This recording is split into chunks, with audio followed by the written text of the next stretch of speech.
Oke, balik lagi. Nah, ini kita akan bahas tentang sumber pembiayaan source of financing ya part 2 ya. Di sini ini ada terkait dengan factoring, leasing, hybrid financial instrument dan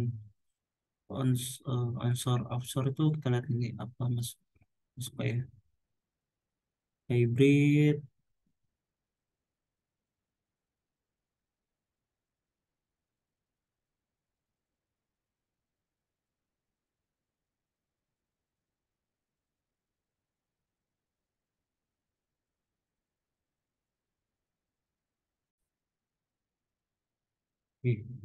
Kalau di buku CA itu sampai dengan hybrid yang kita bahas.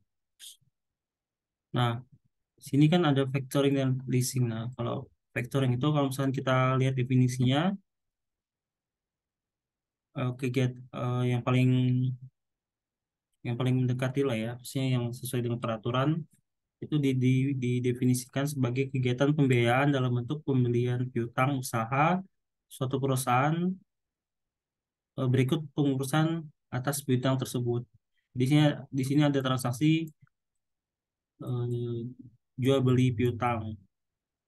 Atau di sini kalau misalkan kita sebut sebagai ajak piutang. Nah, di sini ada manfaat anjak piutang yang pertama menurunkan biaya produksi karena pembayaran lebih cepat, meningkatkan daya saing dunia usaha, cepat mendapatkan cash dan kontrol piutang lebih baik. Nah, kalau kita lihat skemanya itu dari A, B, C, D, E. Jadi yang A itu customer melakukan transaksi, jadi penyedia barang dan pelanggan ya, sini supplier dan customer ini melakukan transaksi jual beli secara kredit pihak A, sehingga penyedia barang peroleh piutang dari pelanggan. Nah, kemudian penyedia, penyedia barang atau supplier di sini melakukan penjualan piutang kepada perusahaan anjak. Di sini factoringnya di poin B. Kemudian yang ketiga perusahaan anjak piutang membeli piutang ya, poin C ini dia membeli. Berarti ini ada transaksi jual beli. Kemudian yang ke poin keempat perusahaan menagih pembayaran piutang dari pelanggan. Perusahaan di sini karena dia sudah membeli piutangnya, jadi suppliernya tidak terlibat urusan piutang, piutang utang piutang gitu terhadap customer. Nah, tapi nanti akan terlibat ke perusahaan yang kalau kita sebut di sini adalah factoring. Yang kelima adalah pelanggan melunasi anjak piutangnya kepada perusahaan anjak piutang. Jadi customernya nanti langsung ke perusahaan tersebut. Nah, di sini dalam anjak piutang perusahaan melakukan tiga fungsi, yaitu pemeriksaan piutang, memberikan pinjaman atau pembayaran piutang, menanggung risiko default pelanggan. Nah, ini cuman secara singkat ya terkait dengan jenis-jenis factoring, mungkin bisa dibaca detail nanti jenis ini. Nah, tapi kita lihat kalau dasar hukumnya factoring ini perlakuan pajaknya kalau kita merujuk ke PMK nomor 141 itu dia tidak dipotong PPh 23. Dan menurut Undang-Undang Nomor 8 serta terbaru itu di Nomor 7 tahun 2021 tentang Cipta Kerja ya. Undang HPP itu dibebaskan dari pengenaan PPN. Nah, ini sama sih skema tadi sebenarnya. Hanya ini dalam bentuk cash yang udah ada angka-angkanya. Tapi secara konsep ini sama. Nah, yang kedua adalah leasing. Leasing itu kontrak, ya kalau kita bilang kontrak untuk antara pemilik aktiva yang disebut lessor dan pihak yang memanfaatkan aktiva yang disebut lessee di sini. Nah, bentuknya itu bisa sell and leaseback, terus operating lease, kemudian ada finance lease atau capital lease. Nah, kalau finance sell and leaseback itu perusahaan memiliki seperti tanah, ya, aktiva tanah, bangunan, peralatan, pabrik menjual aset tersebut sekaligus kepada perusahaan lain dan sekaligus menyewa kembali aset tersebut untuk periode tertentu. Nanti pembelian aset tersebut bisa bisa apa ya? bisa sebuah bank, ya jadi pembeli asetnya itu bisa sebuah bank, perusahaan asuransi, perusahaan leasing, dan pegadaian atau investor individu. Yang kedua adalah yang kalau misalnya kita tahu operating lease ya. Operating lease ini pihak menyediakan pendanaan sekaligus biaya perawatan yang keseluruhannya tercakup dalam pembayaran leasing. Ciri utama leasing ini, harga perolehan aset tersebut sebagai objek leasing tidak diamortisasikan secara penuh. Dengan kata lain, pembayaran yang disyaratkan tidak cukup untuk menutup biaya keseluruhan harga perolehan dan biaya perawatan aset. Yang ketiga adalah financial lease, karena lessor tidak menanggung biaya perawatan, tidak dapat dibatalkan dan diamortisasikan secara penuh. Dengan demikian, lessor menerima pembayaran sebesar harga perolehan aset ditambah dengan tingkat keuntungan.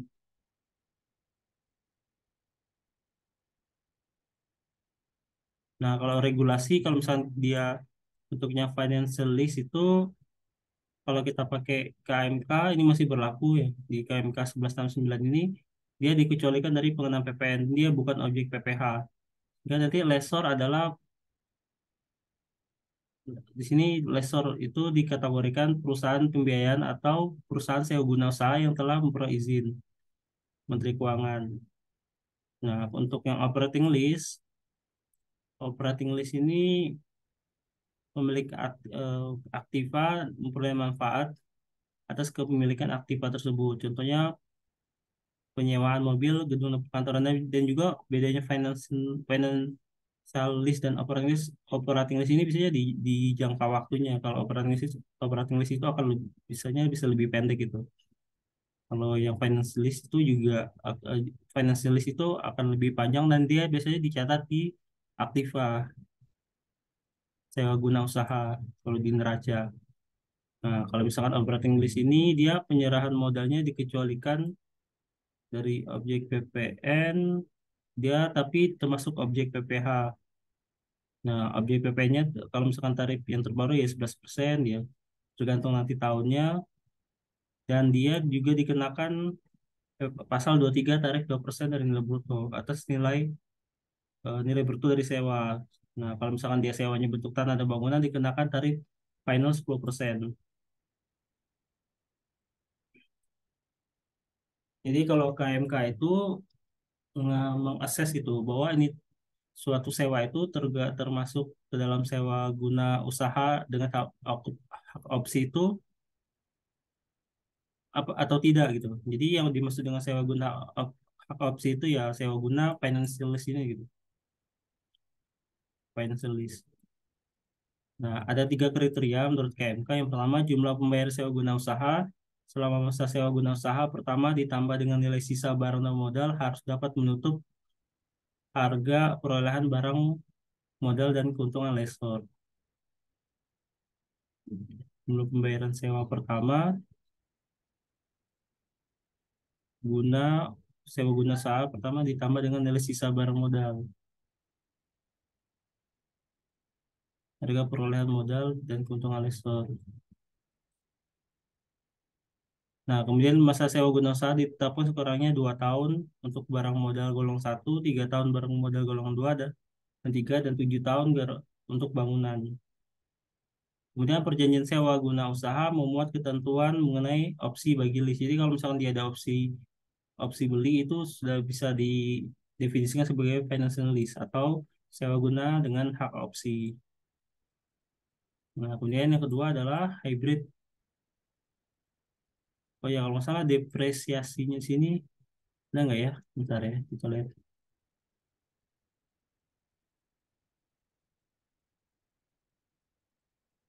Harusnya ada.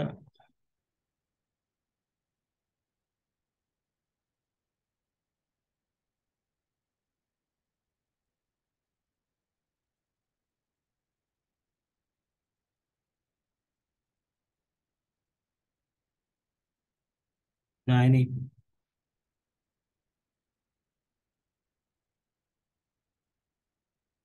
tahun dasarnya itu intinya depresiasinya itu kalau misalkan dia sewa guna usaha dengan hak hak opsi atau financial lease ini dia tidak bisa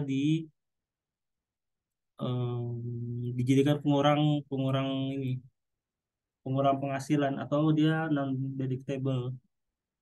Jadi biaya-biaya depresinya non deductible. Terus terus biaya angsurannya gimana ya ketentuannya?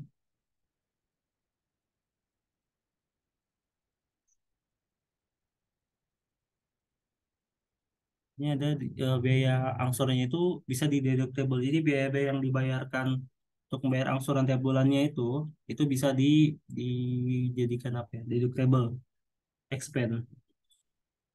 Ini nggak tahu gimana ya.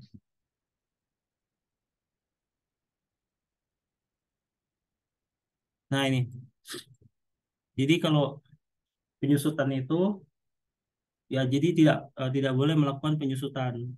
Jadi untuk financial list itu tidak boleh melakukan penyusutan sampai saat list menggunakan hak opsi untuk membeli.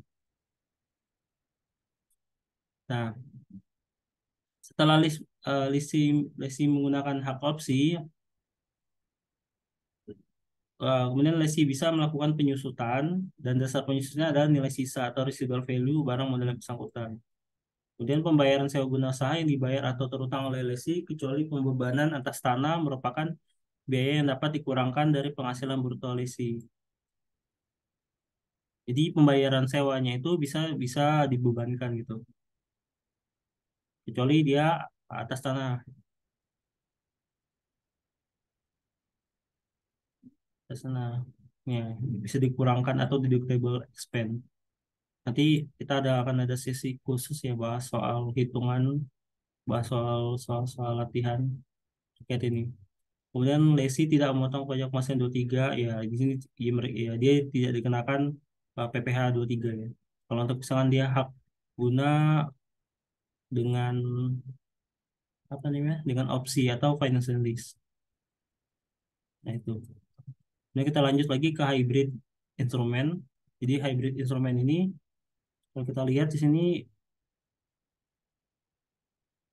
apa ya? Jadi salah satu instrumen yang saat ini digunakan oleh perusahaan dalam melakukan investasi adalah hybrid financial instrument. Jadi dari sisi pertimbangan komersial, inovasi instrumen keuangan dengan menggunakan hybrid financial instrument akan memberikan keuntungan bagi perusahaan saat menghadapi risiko investasi yang besar. Inovasi instrumen instrumen ini gitu. Hybrid financial instrument dapat dilihat pada karakteristik. Nah, kalau kita lihat sini ada bedanya utang dan penyertaan modal ya, di mana utang itu dana yang dikembalikan ya sifatnya dalam jangka waktu yang sudah ditetapkan.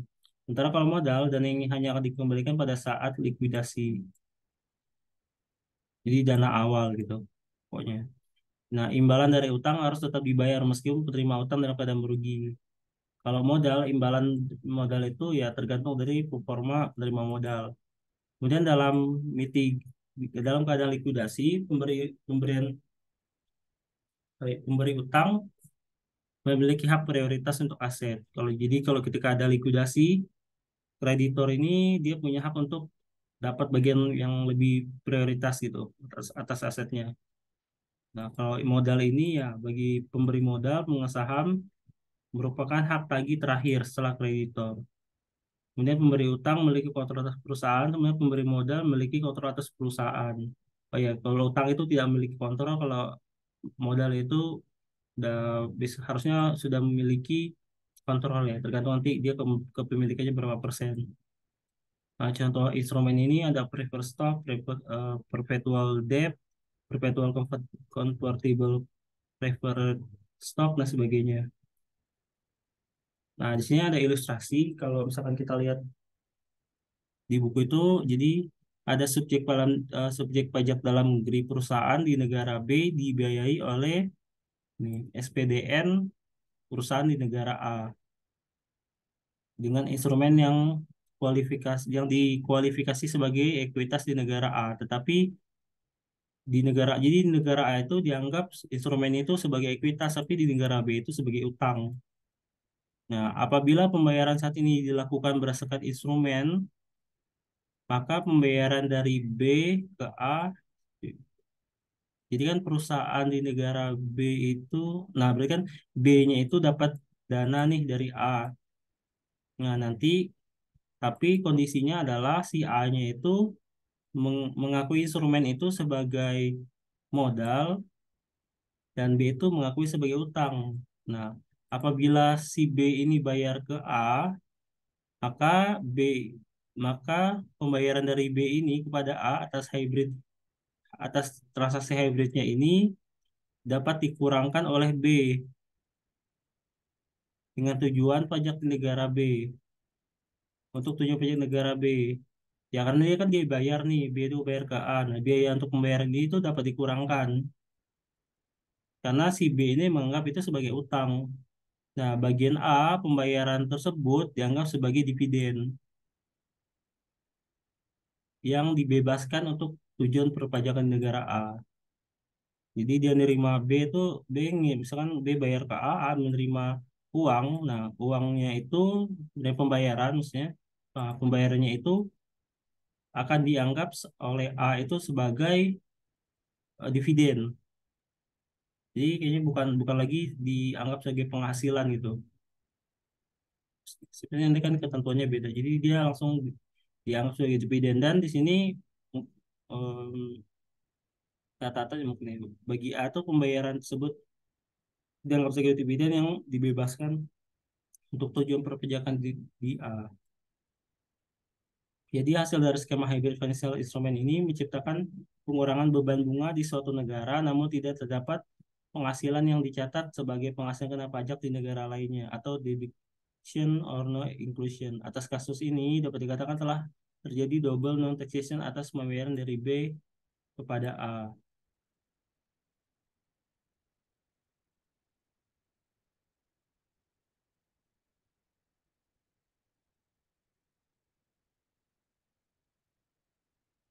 Nah, ini kalau salah satu contoh ya. Jadi terdapat hybrid mismatch yang terjadi bukan karena celah antara peraturan pajak di negara A dan B, namun sengaja dibuat melalui perusahaan perantara di Luxembourg dan tax ruling yang dikeluarkan oleh otoritas pajak Luxembourg. Jadi pertama perusahaan A, ya di sini perusahaan A itu siapa? Perusahaan A mendirikan anak perusahaan baru di Luxo,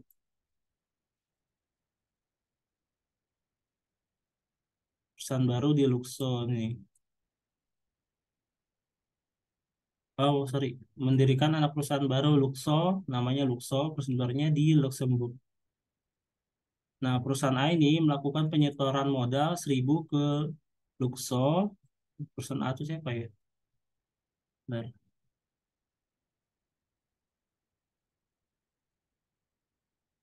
Oke, jadi Holdco berarti ini. Holdco ini dia dia ngasih penyetoran dana ya ke Luxo.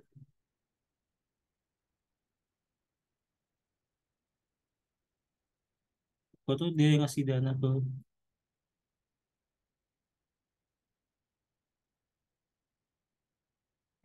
kemudian sebagai pengganti perusahaan A mendapatkan saham preference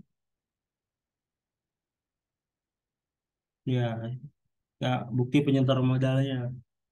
Nah, kedua, si Luxco ini memberikan pinjaman ke perusahaan Indonesia sebesar 1.000 dengan tingkat bunga, misalnya 10%. Jadi si Luxco ini dia ngasih nih loan ke Indonesia 10%. Terus ketiga, Luxco ini memiliki dua aliran dana, yaitu aliran dana bunga yang merupakan dari Indonesia dan aliran dana keluar dividen yang dibayar Luxco ke perusahaan A. Jadi kan otomatis nanti Luxco ini dia akan membayar si Holdco ini dalam bentuk dividen karena dia bentuknya penyertaan di sini. Penyertaan modal ya otomatis pengembaliannya bentuk dividen tapi dia ke Indonesia ini bentuknya adalah pinjaman. Nah, jadi di sini Luxco itu merupakan subjek pajak dalam negeri di Luxembourg. Saham saham preferensinya diberlakukan sebagai pinjaman untuk tujuan perpajakan domestik Luxembourg. Dengan demikian biaya dividen dapat dibebankan sebagai biaya. Kemudian peraturan testimonial utang modal ya tidak berlaku. Luxo dapat memperoleh kepastian mengenai margin yang diperoleh antara dana masuk dan dana keluar Misalnya imbalan bunga dari perusahaan C adalah 10%, maka Luso mendapat kepastian dividen dibayar ke perusahaan A adalah 9,75 misalnya. Jadi tarif pajak efektif hanya 0,25. Keempat, dividen yang dibayarkan Lusto kepada perusahaan A tetap merupakan instrumen modal di A, sehingga pembayaran dividen tersebut dibebaskan pajak. Nah, kalau kita lihat berarti sini Indonesia dari sisi apa ya? Kolko berarti. Luko.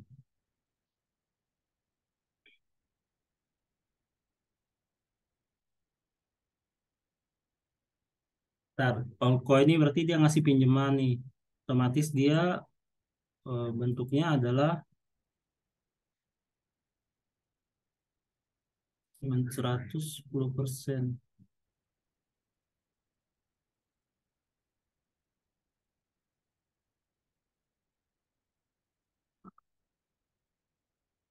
1.000. Kolko EBIT-nya 97,5. Beban pajaknya nggak ada. Karena dia dividen itu tadi keterangannya itu apa ya, dividen tadi. Nah, dividen itu dibebaskan di pajak. Nah, sini di Luhalco ini ya dia ada pajak atas dividen gitu. Cuman kenapa itu keluaran pajak 85 beda sedikit. Nah, kalau di Losco ini dia 100 nih. Biaya bunganya tuh, sorry, EBIT-nya tuh 100.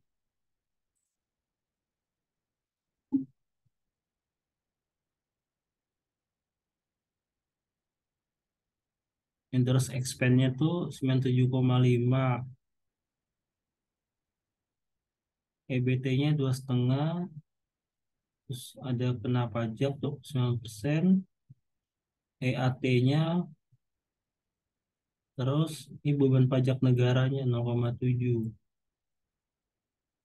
Kalau Indonesia,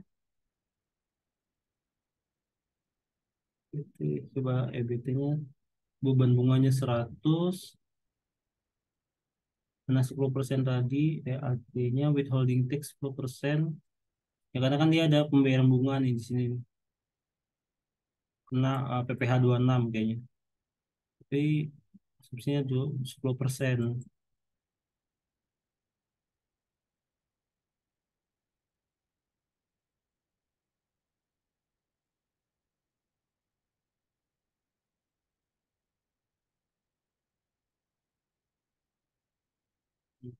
Tapi intinya gambaran untuk yang untuk hybrid hybrid itu ya seperti itu gitu intinya. Ini agak teknis ya, tapi intinya nanti dilihat nih negara tersebut konsepnya dia mengakui sebagai modal atau sebagai utang, kayak gitu intinya. Sebagai contoh yang di atas ini. Dan dilihat juga perlakuan pajaknya gitu. Apakah dia misalkan dia punya tadi dividen itu ya dibebaskan di suatu negara, atau dia misalkan tadi withholding tax-nya juga punya tarif tertentu karena ada tax treaty tadi, atau misalkan dia pakai yang PPh 6 kalau yang misalkan Indonesia gitu, kita lihat nanti. Kemudian ada hybrid financial instrument. Hmm, rekomendasinya itu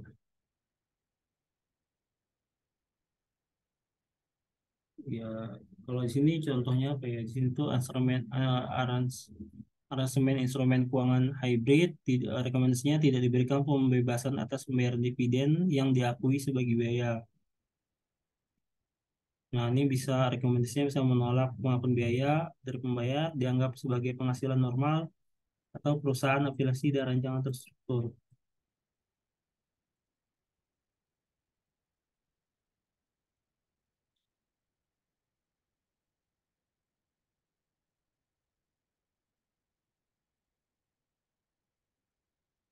Nah, yang terakhir mungkin nanti dibahas sih di bab, bab terakhir ya tentang investasi luar negeri. Tapi kita singgung sedikit terkait dengan ada istilah onshore atau offshore financing ya. Jadi kalau onshore itu pembiayaan diperoleh dari dalam negeri dan pembiayaannya dalam mata uang rupiah atau mata uang asing.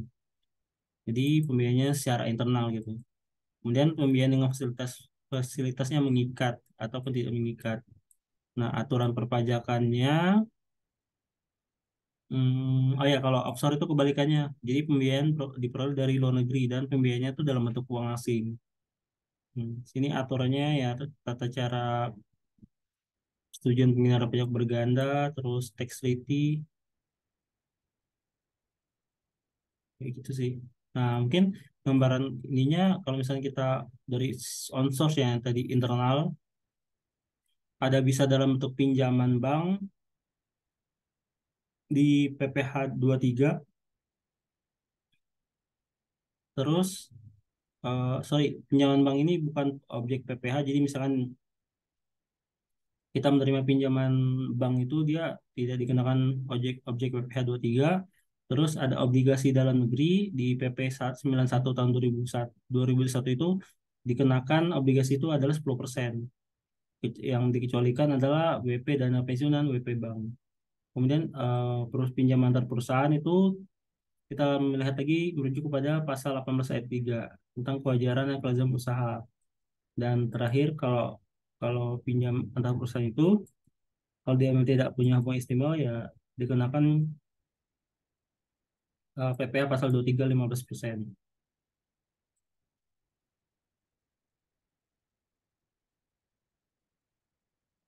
Ini gambar sih. Jadi ini ada dulu tuh perusahaan Indofood ya. Indofood tuh perusahaan Indonesia menerbitkan surat utang. Nih Indofood ini. Oh yang kiri dulu deh.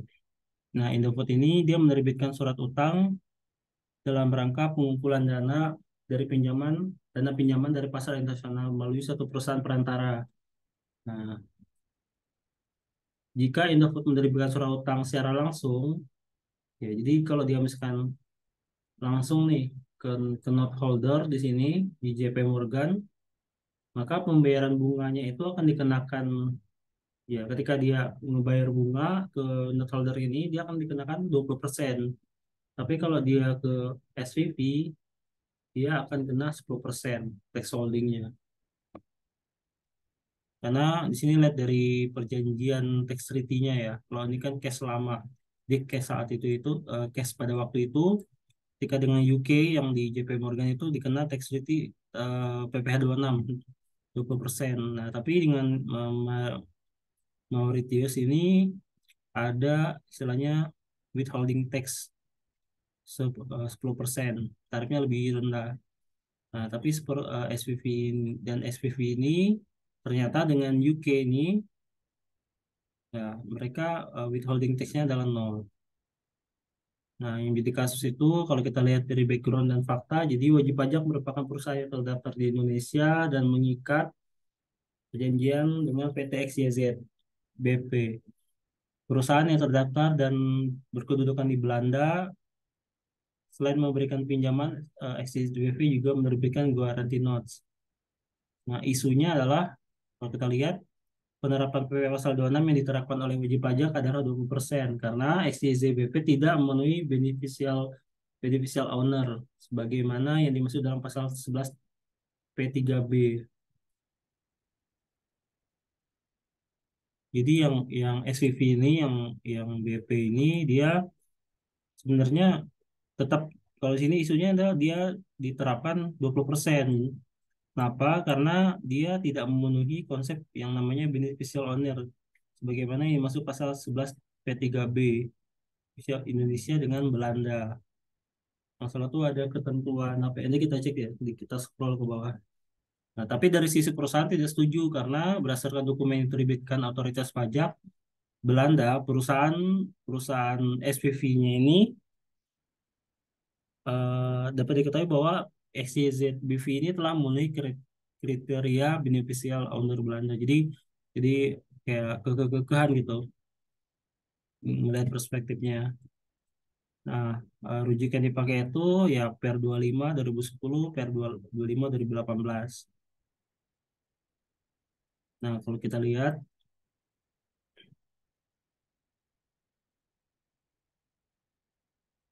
argumentasinya, kalau dalam aspek perpajakan, jadi tergugat berpendapat XYZ itu bukan merupakan BO. Jadi yang bagian ini bagian kalau sini mungkin Dirjen Pajak ya, DJP ya. Kalau berpendapat XYZ itu bukan beneficial owner, maka tidak maka untuk menetap apa ya tidak tepat itu untuk menetapkan tarifnya itu 10%. Tapi XYZ ini eh, karena di sini alasannya apa ya? Dia tidak memiliki substansi kegiatan ekonomis. Jadi argumentasinya ya dia tidak memiliki substansi kegiatan ekonomis dan tidak memiliki penguasaan penuh terhadap penghasilan bunga karena saham XYZ ini dimiliki oleh WP sebanyak 100%. Dan BOD dari XYZ adalah residen Belanda dan juga Indonesia. Serta kegiatan SJZ BV adalah memberikan pinjaman, tidak memiliki aktiva tetap dan SJZ BV tidak memiliki pegawai. Jadi karena tadi kayak perusahaan cangkang gitu di sininya. Dia ada kepemilikan 100% dan dia tidak memiliki pegawai ya dianggap kalau dari sisi perspektif misalkan dalam hal ini DJP dia tidak memiliki substansi kegiatan ekonomis karena dia tidak punya aktivitas tetap, tidak punya pegawai ya, yang ada aktivitas operasional.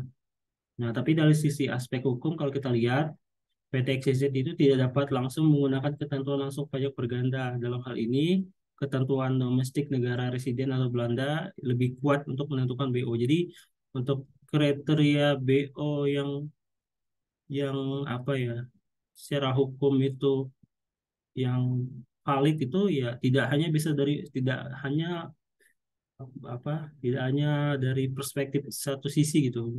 Ini juga dari Indonesia harus dilihat BO itu dari versi Indonesia dan BO dari versi Belanda seperti apa gitu. Nah karena sini hmm, ada argumentasi kalau dari Undang-Undang Nomor 40 itu lebih banyak mengatur terkait pendirian perusahaan yang didirikan di wilayah Indonesia outsource company.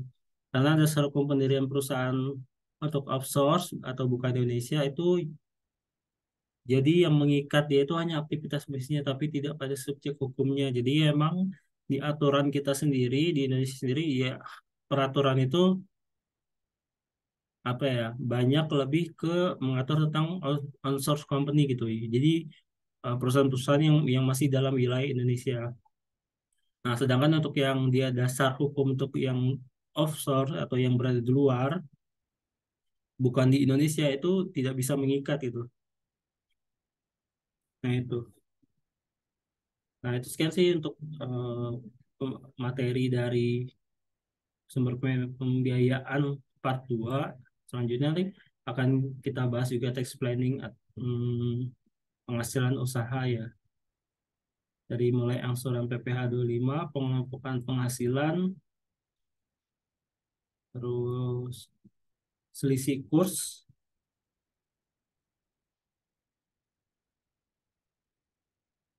PPh 25 kita lihat nanti berarti ya, di PPh 25. Nah, termasuk rekonsiliasi peredaran usaha. Oh ini apa namanya? Rekonsiliasi berusaha dan penghasilan lainnya dengan DPP keluaran. Nah, ini cara pengecekan itu. Terus ada pengujian kebenaran perhitungan peredaran usaha. Dan terakhir adalah pengendalian atas biaya keluar.